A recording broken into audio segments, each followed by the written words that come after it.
So here is our new baby, Moon the Cockatiel, and he is about, I think, hello, he is about 4 months old. He might be a little nervous of the camera. He's never seen it until this moment, but I'm gonna see if he wants to come out. Do you want to come out? You want to come out? It's okay, I know the camera's new. You come out? Let's see. Do you want to come out? Oh, you're on the door. I can't open it when you're on it. Hi. Hi, baby. He hasn't been DNA sexed, but we're assuming that he's a male. Hey, you want to come down? Just because he's already whistling and actually trying to talk, which cockatiels aren't known for speaking, but he's been saying, "What you doing? Pretty bird, give me a kiss," things like that. It's not terribly clear. Here, you want to step up? And he doesn't know the step up command yet. That's something we're going to have to work on, but when he wants out, I have got him to step up a couple times just because the reward is coming out to come play, huh? Ready to come out? Are you too freaked out by the camera? Hey, do you want to come out? Which I probably could use millet as a treat, but sometimes just coming out has been enough. You want to step up? You want to step up? Hey. Not yet? Yeah, I might have to turn this off and get a little millet to get you out. Oh, no, there you go. Well, not quite. Come on, you gotta commit. You're like half on the seagrass and half on me. Hey. Come on. Good job. Oh, come on. Hold on. You didn't get a good grip of my fingers, huh? Okay. So now, good job. Good job. So I guess briefly I can show you his cage. So I'm sure I'll probably move things around as we figure out where he likes to be and what he's using and not using. But so far he seems pretty happy in his new setup. This is actually only really day 2. We picked him up really like kind of late at night on Thursday after I got off work. And today is Saturday, so if you don't really count Thursday night, because that was pretty much just, hey, here's your new home. Okay, time to go to bed. But we had Friday together and now Saturday, and you're already stepping up, which you didn't know how to do. And you're really sweet. He's already let me give him head scritches too, which that took about a day. In the morning, he wasn't sure about my hand over his head. He didn't like it, but by the afternoon, he had learned enough to trust us to scratch his little head. So still working on it, but it's been pretty easy with him. He was hand fed, so we got to start from a pretty neutral place of humans not being bad and usually being actually pretty good, but he had to learn about us. But he's already let my husband hold him as well, and me. The only one he's probably not sure of is our toddler, which is understandable. She's really high energy. She's run into the room a couple times and spooked him and sent him flying, but he does have a little bit of clip on his wings, not terrible. He can get lift. He'll get up about to the ceiling and then kind of just flap and descend back to the ground, which clipping, of course, a lot of people debate about it, on it being more bad than good. But I think with the people that took care of him before, they were pretty reasonable about it. They didn't give him a really severe clip, so he knows how to fly. He doesn't get injured when he flies. He just can't get as much lift as they normally would. So we'll probably let his feathers grow out as long as it doesn't end up a problem with him, flying into anything fast enough to hurt himself.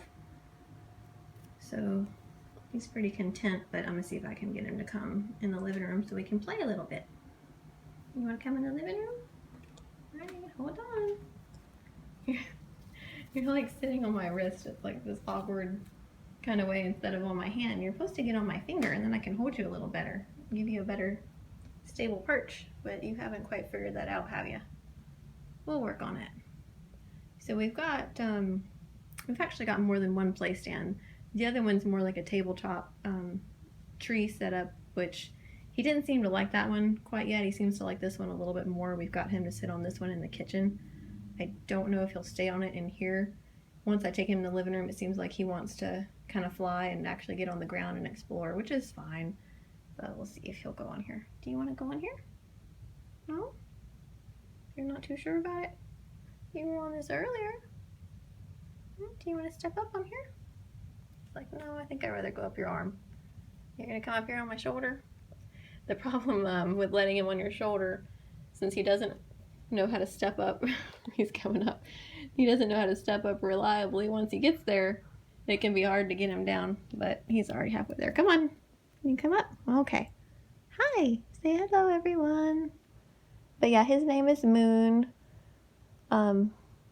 Mostly I just thought it was cute and it's a name. Okay, now we're going to have to swap.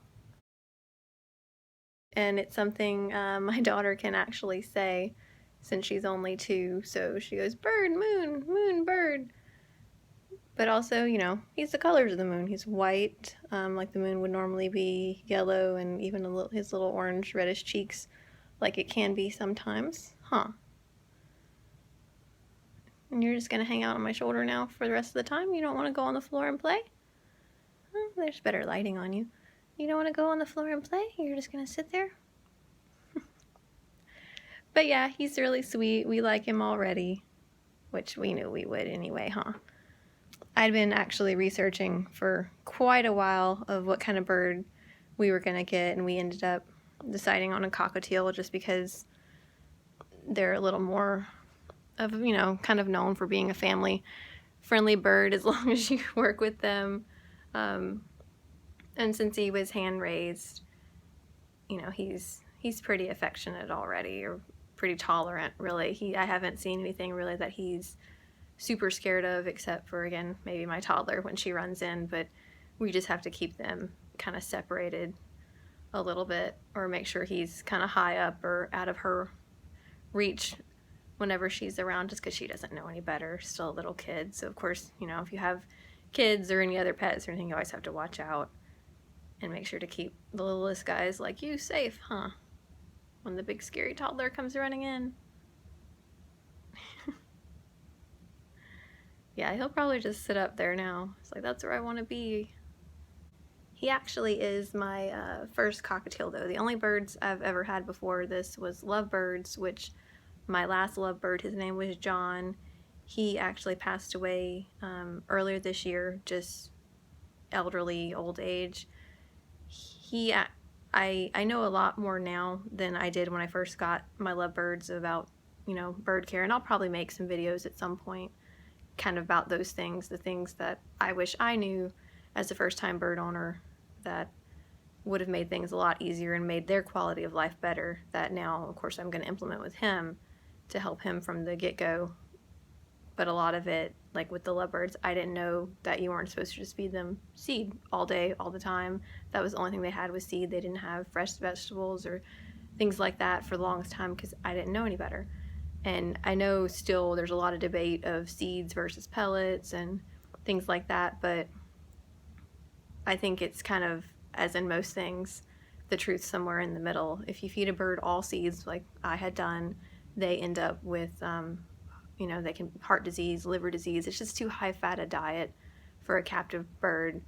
In the wild, you know, birds can fly for miles. They can forage all day just for a little bit of food, and they burn it off through all the work that they're doing. But a captive bird, even if you do let them out and let them fly a little bit in your house, it's still not the same as, you know, miles and miles of flying for a wild bird. Some seeds are okay, but, you know, mix it with pellets, mix it with fresh vegetables, make sure they're getting a diverse diet, just like us. You wouldn't eat, you know, hamburgers and hot dogs and pizza every single day. You can have that, but just not all the time.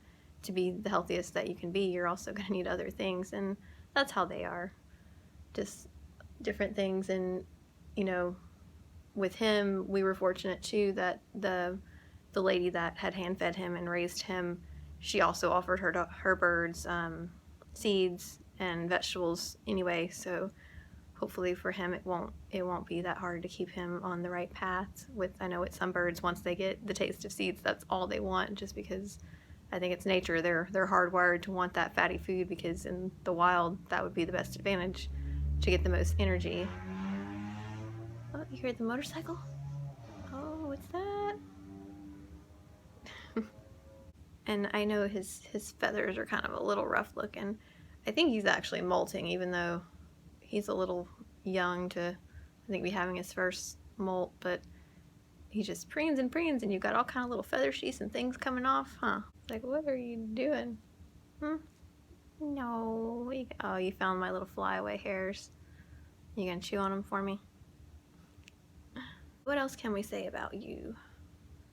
He is a lutino mutation, which means basically if you see his body's pretty much all white. He's got a little color on his tail, but mostly all the gray that normally would be in a cockatiel, it's gone with him with this mutation. He's pretty much just got the yellow head and the orange cheeks that they have, but all the gray that his body would have been is now white from that mutation. I actually, when we had been talking to the lady we got him from, she had also an albino, which I know with cockatiels it's not really an albino, it's more a white-faced lutino. That was the other bird, and we ended up choosing him, which, wing stretch!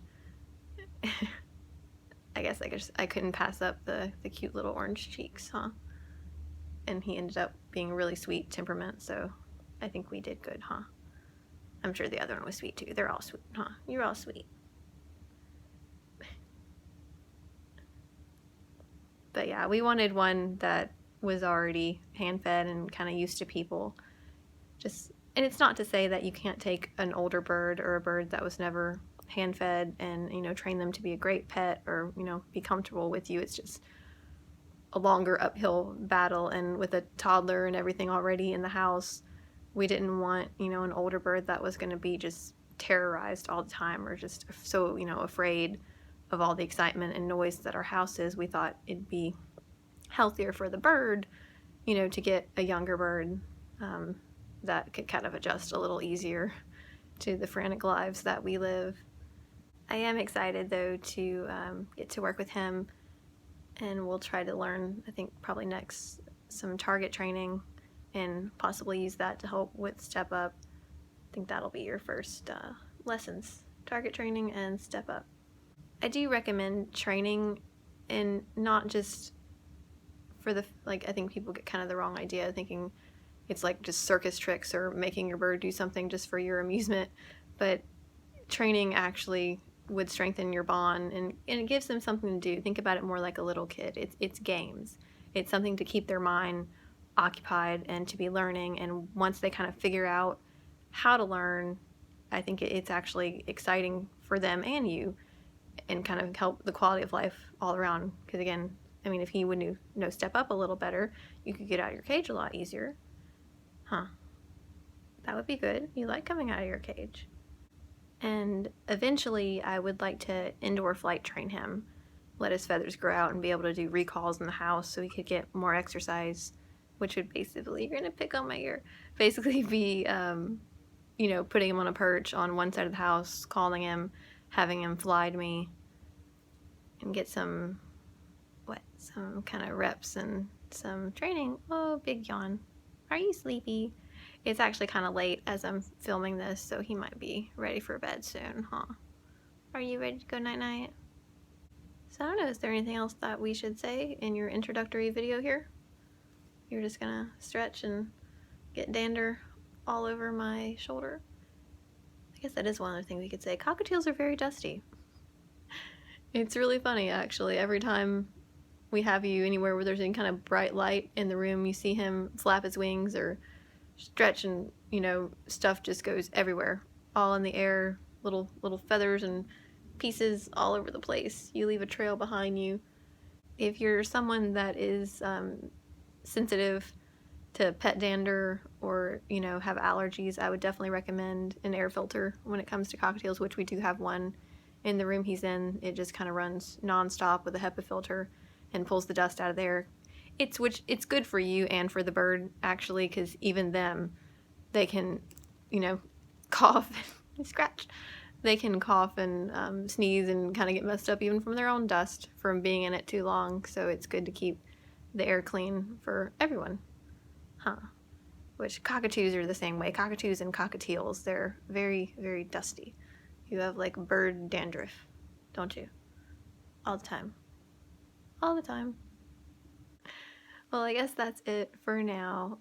If you have any questions or anything about Cockatiel specifically, feel free to comment. I'll make definitely more videos with him as we go, as we train. Like, this is just really the second day that we have had him, so we've got a lot that we can do and learn together. But thank you for watching. Bye.